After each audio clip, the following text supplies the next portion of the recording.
Becky, thank you so much for being here. First, let's talk about where the telecom industry stands today. It's a great question, what's happening in the telco industry. I mean, we have a number of different players to consider, the major wireless carriers, as well as what we call wireline players, which is the way you think about connectivity that's hardwired into our infrastructure. And we're seeing all of those players try to figure out what is their value in the market. And in a market where we see a lot of different connectivity needs, from smart homes to smart cars to smart cities. And they're basically trying to figure out what's the balance between wireless connectivity, wireline connectivity. There's a lot of opportunity for some of them to start to consolidate or change their place. In all of that, there's also this backdrop of innovation happening with other players. So, for example, satellite. How is satellite going to actually disrupt what we think about as connectivity today? And how great will it get over the next few years? Just a few of the things that the telcos are thinking about. How can companies differentiate themselves? Yeah, one thing I've been thinking a lot about is actually exactly this point of how much we rely on connectivity in our day-to-day lives and our willingness as consumers and as businesses to have that as a key point of failure.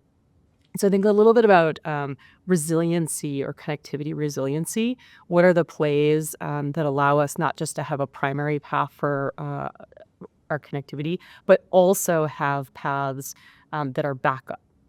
That's one thing I'm thinking about. I think the other, and what we see in the consumer space, is continued efforts by the major carriers to find ways to bundle and in ways that are meaningful for consumers. So we see, bundling with content, for example, bundling with car subscriptions, for example, really starting to come to be more and more of what the higher paid plans are bringing as a value to a consumer.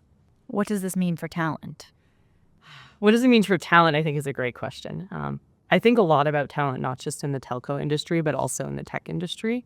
And more and more, we see that the legacy players need to be very creative in their employee value proposition.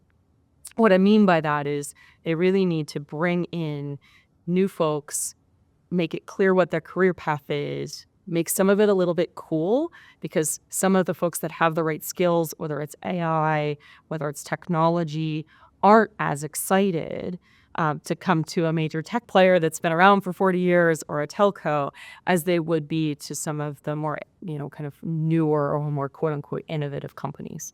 The other piece that we see a lot of is actually what happens with frontline talent. This is critical for not just telcos, but other businesses as well that have a lot of frontline employees. Like, how do you actually bring folks in? What is the value proposition to be the barista at Starbucks, to be the person in an AT&T or a T-Mobile store who is, selling phones and dealing with consumers? How do you make their lives both easy, but also find ways to build employee loyalty along the way?